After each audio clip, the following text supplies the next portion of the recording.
Hello guys, welcome back to the channel. In today's video, I'm going to show you how you can add someone in Google Chat. Okay, let's get into it guys. Here I have opened my Google application and then I'm going to open up the Google Chat. So I'm going to go to the Google Apps and I'm going to select Chat. Okay, and I'm going to show you guys how we can add someone. We can go to the search bar and we can type in the email address of someone we want to add.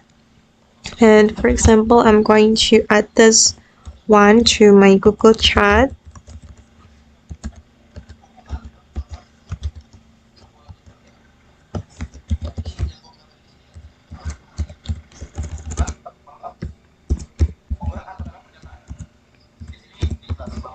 Okay, and the account will appear right here and you just need to click on the account and you will be able to chat the account.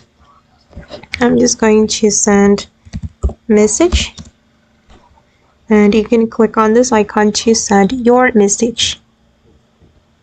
Okay guys, and that's all the way to add someone in Google Chat. I hope this tutorial will be useful for you. Thank you so much for watching and bye.